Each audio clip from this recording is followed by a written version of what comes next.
Oke, ya. Oke, assalamualaikum warahmatullahi wabarakatuh. Waalaikumsalam warahmatullahi wabarakatuh. Oke, bagaimana kabar anak-anak ustazah yang soleh dan soleha pada pagi hari ini?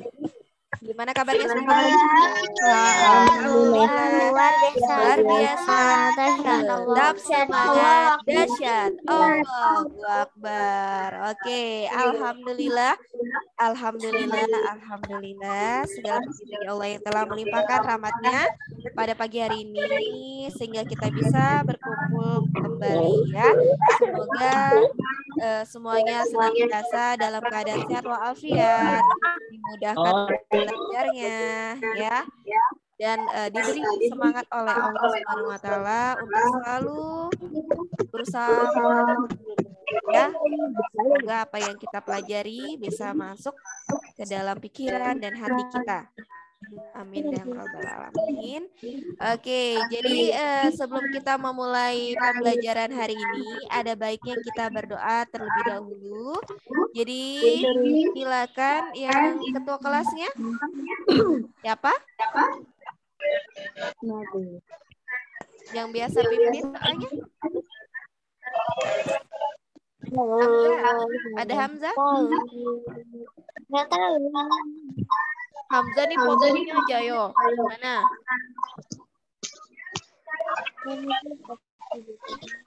Ayo. Oke, silakan Hamzah pimpin doanya terlebih dahulu, yang lainnya juga berdoa ya. Oke, alif bata ya.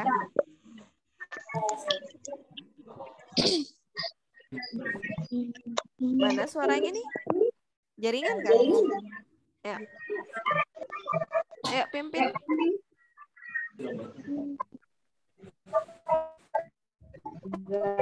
Sikap berdoa. Tundukkan kepala, pejamkan mata, berdoa mulai. Lanjut. A'udzu billahi minasyaitonir rajim. Lanjut. Bismillahirrahmanirrahim. Alhamdulillahirabbil alamin. Ar-Rahmanir-Rahim. Maliki yaumiddin. Iyyaka na'budu wa iyyaka nasta'in. Ihdinas siratal mustaqim. Siratal ladzina an'amta 'alaihim ghairil maghdubi 'alaihim waladdallin. Amin. Lanjut. Rabbighfirli wali walidayya walil mu'minina amin. Lanjut. Sadri wa yassirli amri wa dalam bilani yafqahu qawli ya fattah ya alim iftah lana babana bil Qur'anil azim nasrum minallah wa fadhun karim wa basyiril mu'minin. Allahumma nawwir bi kitabika basari wa adlik bihi lisani wasrah bihi sadri wastakmil bihi jasadi. Lanjut. Atik fa innahu la haula wala quwwata illa billah. Fa innahu la haula wala quwwata illa billah al-aliyyil azim. Rabbi zidni ilma warzuqni fahman.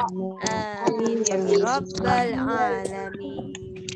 Oke, jadi hari ini kita akan lanjut kembali dengan materi yang baru, ya. Pada pembelajaran sebelumnya kan kita sudah mempelajari tentang apa? Kita saling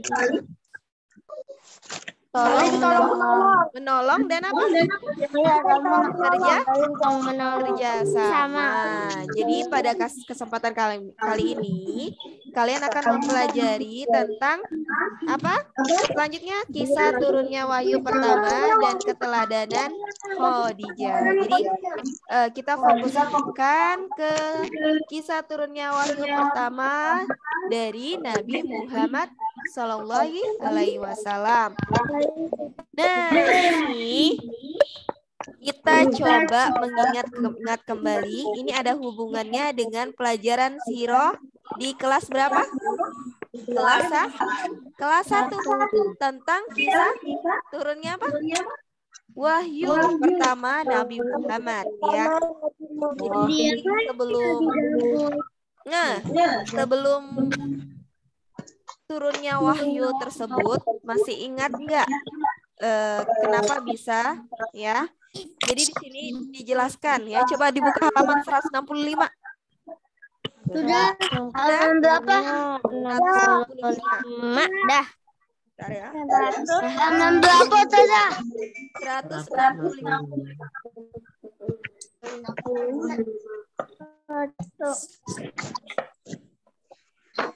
Sudah.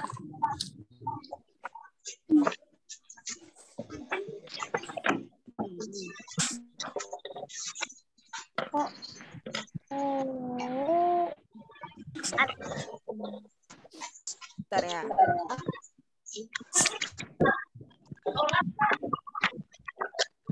Oke, jadi saya nge-start dulu.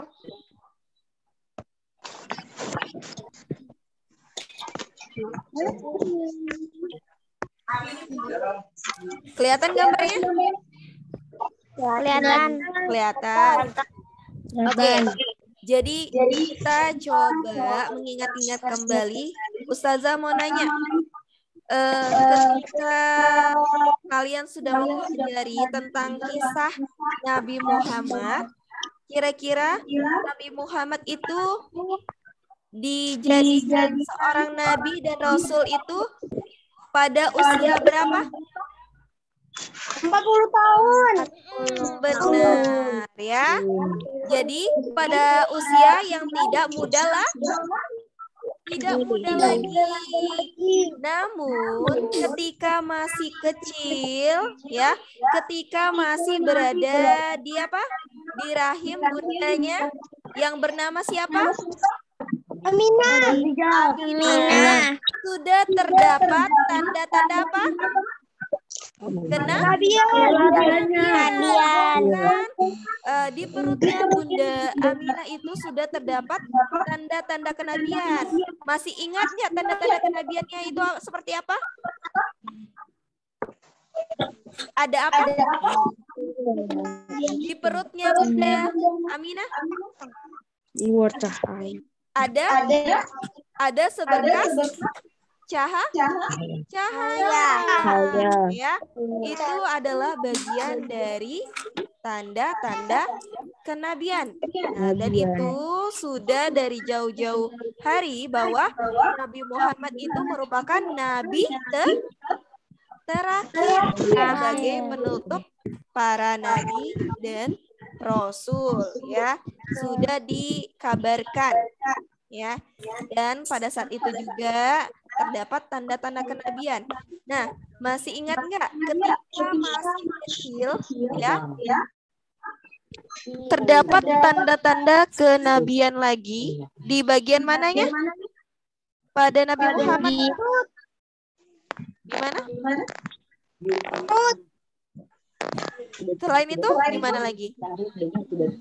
Ya, jadi pada saat itu Nabi Muhammad itu dirawat oleh orang Bani apa? Bani Sa'ad, ya. Ya, Bani Sa'ad, ya. Jadi pada saat itu ada orang-orang Habasyah yang melihat Nabi Muhammad ya. Kemudian melihat tanda-tanda kenabian ya di bagian mana? Belakang Ya, punggungnya. bagian belakang punggungnya ya. Kemudian juga ada tadi teman kalian bilang ada tanda-tanda kenabian pada saat itu terjadi apa? Pembelahan apa? Dada Rasulullah. Pembelahan dada Rasulullah ya. Jadi, nah kalian sudah mengetahui hal tersebut. Jadi pada saat itu juga untuk kisah turunnya wahyu pertama kepada Nabi Muhammad, wahyu pertama itu diturunkan bukan ketika Nabi Muhammad masih kecil, tapi pada saat itu wahyu pertama itu sebagai bentuk ya kenabian Nabi Muhammad itu pada usia yang tidak muda lagi. Nah, jadi di sini dilihat ya gambar apa? Orang-orang yang menyembah berhala ya. Pada saat itu sebelum masa kenabian ini kondisi penduduk Mekah itu pada masa jahiliyah ya. Tahu masa jahiliyah itu bagaimana?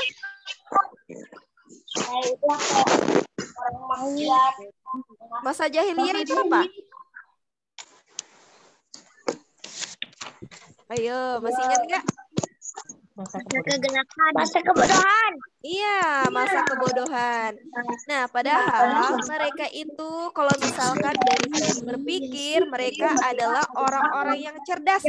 Tapi ya mereka ketinggalan ya. Jadi ketinggalannya itu dalam bentuk apa? Segi akidahnya, perbuatannya yang tidak baik ya, tidak sesuai dengan syariat Islam. Mereka suka menyembah berhala. Terus mereka suka apa? Berjudi. Terus mabuk-mabukan. Kemudian terus apa lagi? Suka berkelahi dan perbuatan merusak lainnya ya. Pada kondisi tersebut Nabi Muhammad ini sudah apa? Sudah mulai berpikir, kenapa sih orang-orang ini pada masa jahiliyah ini berbuat demikian ya? Sedangkan pada masa Nabi Ibrahim itu tidak mengajarkan untuk apa? Untuk berperilaku buruk, terus minum mabuk-mabukan. Tapi pada masa ini mereka suka apa? Berhala, mabuk-mabukan, berkelahi, bahkan tega apa? Membunuh ya sesama ya. Nah, pada saat itu Nabi Muhammad itu sangat sedih ya melihat kondisi tersebut. Maka Nabi Muhammad itu pergi kemana? Ke gua. Hira. Ntar Ustazah lanjutin ya. Oke. Nabi Muhammad itu pergi ke Gua Hira. Untuk apa? Untuk merenung atau bertahan ya, menyendiri ya dalam rangka beribadah kepada Allah ya, meminta petunjuk kepada Allah. Ya, namanya bertahanus di Gua Hira ya. Oke, coba Ustazah minta Salsabila dulu membaca coba kondisi penduduk Mekah. Dibaca dari awal. Ayo. Nabi Muhammad yang kita kenal diutus dan diangkat menjadi nabi. Tidak sejak usia kanak-kanak, beliau justru diangkat sesudah dewasa, sesudah menikah dengan ibunda Khadijah dan telah memiliki beberapa orang anak. Itu berawal dari kesadaran bahwa penduduk memiliki perbuatan perilaku buruk dan perilaku menyimpang. Kondisi penduduk Makkah sangat menyedihkan karena perbuatan perbuatan jahat yang mereka lakukan. Mereka berlalu syirik, yaitu beribadah menyembah berhala bukan menyembah Allah. Belum lagi perilaku buruk seperti berjudi, mabuk, minuman, kamar, berkelahi, dan perbuatan rusak lainnya. Muhammad sangat sedih melihat kondisi tersebut. Akhirnya Muhammad pergi bertahanut atau merenung di gua Hira. Dia menjauh dari penduduk yang bermaksiat. Berada di Jabal Nur. Jabal Nur kira-kira berjarak 6 kilometer sebelah utara Mekah. Di Gua Hira, Muhammad merenungkan cara Mekah. Dia berserah Zat Maha dari Kuasa. Harapannya semoga mendapat petunjuk. Terima kasih Salsabila.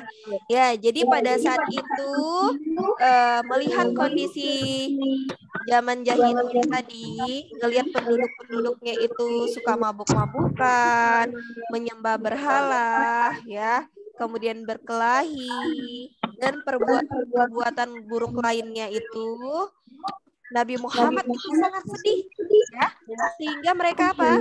Sehingga Nabi Muhammad ini pergi apa? Ke Gua Hira, bertahanut, yaitu merenung, kemudian menyendiri dan beribadah, ya, dalam rangka meminta petunjuk kepada Allah Subhanahu wa taala, ya. Jadi pada saat itu juga muncullah apa? Masih ingat nggak? Malaikat siapa? Malaikat Jibril. Pintar 100. Jadi malaikat Jibril, ya. Karena pada saat itu Allah memberikan petunjuk dengan cara apa? Turunnya malaikat Jibril, ya. Turunnya malaikat Jibril itu untuk apa sih? Masih ingat nggak? Dalam rangka apa? Masih ingat nggak? Dalam rangka menyampaikan wahyu pertama. Wahyu pertamanya masih ingat nggak? Iqra. Iya, yaitu surah Al-Alaq ayat 1 sampai 5. Nabi Muhammad disuruh apa? Iqra, ya. Iqra, bacalah, ya. Ya, dengan menyebut nama Tuhanmu, ya. Pada saat itu Jibril mendekapnya dengan kuat. Bayangkan pada saat itu juga Nabi Muhammad tuh awalnya apa? Tidak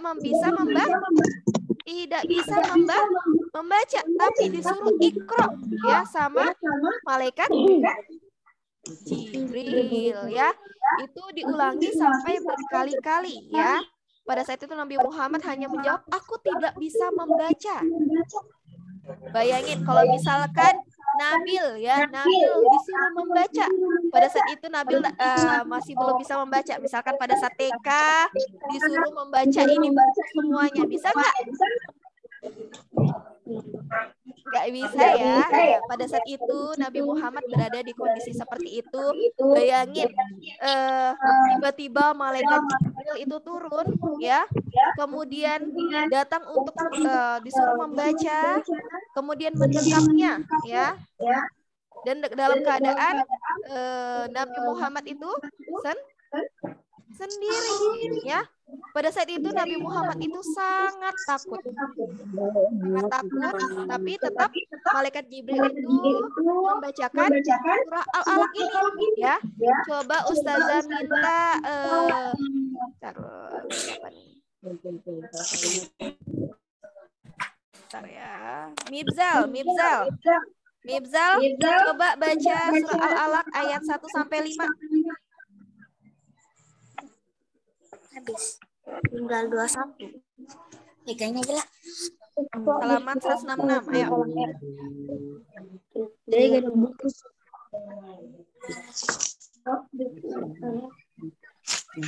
Ayo.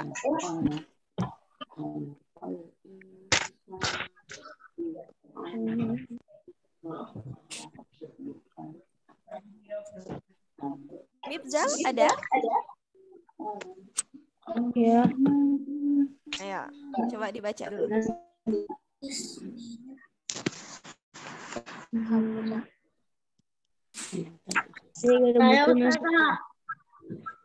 Sudah? Ini mamanya Suaranya jagain tidak ada. tiduran. Oke, jadi pada saat itu ya malaikat itu membacakannya secara lengkap ya. Surah Al-Alaq ayat 1-5. Iqra, bacalah ya. Nah, maka turunlah mukjizat dari Allah Subhanahu wa taala di mana Nabi Muhammad bisa mengikuti bacaan malaikat Jibril dengan lancar. Bayangin, yang tadinya tidak bisa membaca, maka Allah turunkanlah mukjizat dari yang tadi tidak bisa membaca menjadi bisa membaca, ya, mengikuti bacaan dari malaikat Jibril, ya. Itu adalah bentuk wahyu yang diturunkan Allah melalui malaikat Jibril. Ya. Iqra bismi rabbikal ladzi khalaq. Ya, bacalah dengan menyebut nama Tuhanmu yang menciptakan, ya.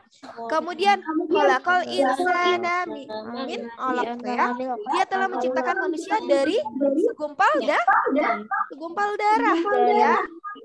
Iqra wa rabbukal akram, ya. Bacalah dan Tuhanmulah yang Maha Pemurah, ya. Kemudian allazi, ya, allama bil qalam, yang mengajar manusia dengan perantaraan qalam, ya. Alamal insana malam ya'lam, ya. Dia mengajarkan manusia apa yang tidak diketahuinya, ya. Jadi Allah memberikan, ya, wahyu turunnya berupa surah Al-Alaq ini.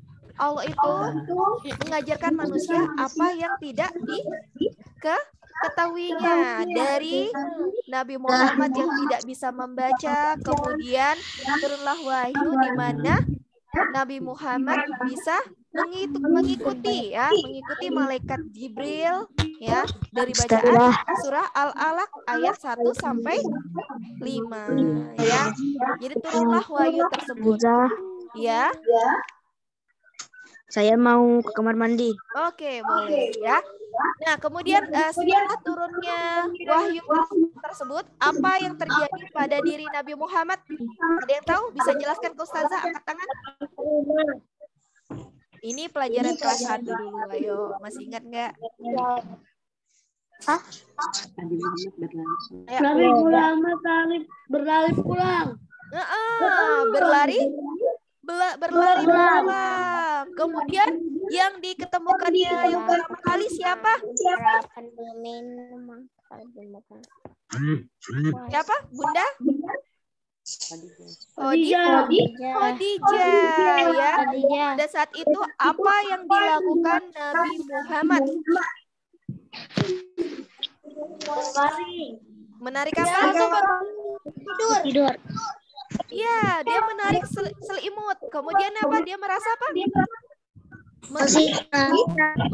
Menggigil, ya. Jadi pada saat itu Nabi Muhammad merasa menggigil karena ketakutan, ya. Ada malaikat Jibril yang datang untuk menurunkan wahyu kepadanya dan dia merasa bingung, ya. Nah, pada saat itu Nabi Muhammad sangat ketakutan dan kemudian Bunda Khadijah ini juga bertanya-tanya, ada apa dengan suamiku? Ya, jadi dia bertanya-tanya, kemudian membiarkan Nabi Muhammad untuk tenang. Ya.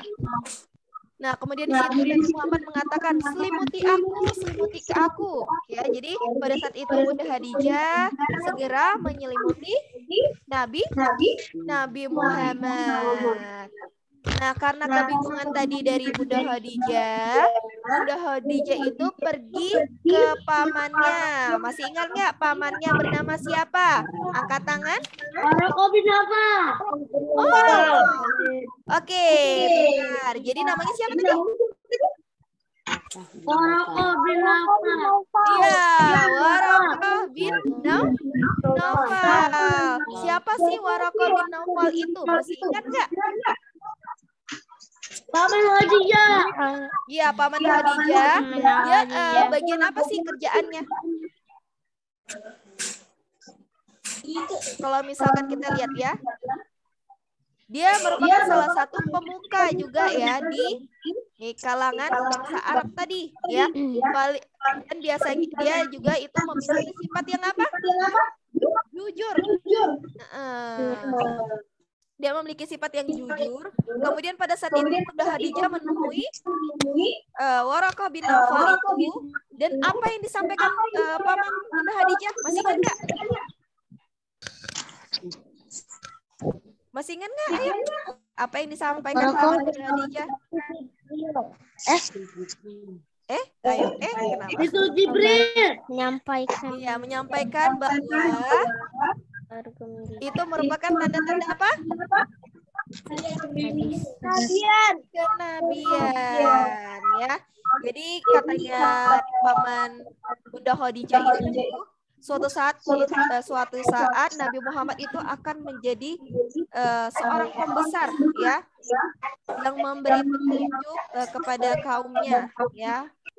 Waraqah bin Nawfal itu mengatakan seperti itu, dan kemudian Bunda Khadijah itu kembali kemana? Kembali ke rumah untuk menemui suaminya Nabi Muhammad ya. Jadi pada saat itu dia sudah mengetahui dari pamannya yaitu Waraqah bin Nawfal. Dia mencari kepastian atas kejadian tersebut ya. Nah, katanya tadi pamannya itu mengatakan bahwa itu adalah malaikat Jibril yang datang kepada Nabi Muhammad ya. Nah, dia sudah resmi menjadi nabi akhir zaman. Kemudian tadi Bunda Khadijah itu menyampaikan lagi kabar gembira itu kepada suaminya, dan Nabi Muhammad itu telah menerima wahyu pertama dari Allah. Ya, peristiwa itu terjadi pada tanggal berapa? 17 Ramadan ya, kita lihat nih ya. Jadi wahyu pertama itu pada 17 Ramadan 610 Nabi Muhammad pertama kali diangkat menjadi Rasul di Gua Hira. Kemudian malaikat Jibril datang membacakan surah pertama Al-Quran, yaitu surah Al-Alaq. Setelahnya Nabi Muhammad pulang dalam keadaan panas dingin atau menggigil ya, menemui Bunda Khadijah ya.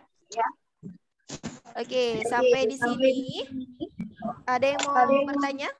Itu apa ada yang bertanya? Gak ada. Paham nggak? Ustazah jelasin? Paham, alhamdulillah ya. Jadi ini kita hanya mengulang aja karena di pembelajaran sebelumnya kalian sudah mempelajari yang di kelas 1 ya, pembelajaran sirah ya, bagaimana wahyu ya kepada Nabi Muhammad, wahyu pertama ya. Jadi ini Ustazah mau nanya lagi nih, terakhir nih. Ada yang mau bertanya? Gak ada ya? Kalau nggak ada, insya Allah hari ini tidak ada tugas ya. Kita akan lanjutkan lagi kegiatan 2 nanti untuk keteladanan Bunda Khadijah sebagai istri Rasulullah ya. Jadi hari ini tidak ada tugas, insya Allah besok kita lanjutkan untuk pembelajaran selanjutnya. Kurang dan lebihnya mohon dimaafkan. Sebelumnya kita mari istighfar 3 kali. Astagfirullahalazim. Astagfirullahalazim. Astagfirullahalazim. Kemudian marilah kita ucapkan hamdalah. Alhamdulillahirrahmanirrahim. Kemudian doa penutup majelis. Subhanallahumma wa bihamdika astaghfiruka wa atubu ilaik. Oke, demikianlah penyampaian Ustazah. Kurang dan lebihnya mohon dimaafkan. Wassalamualaikum warahmatullahi wabarakatuh. Dadah semuanya. Waalaikumsalam warahmatullahi wabarakatuh.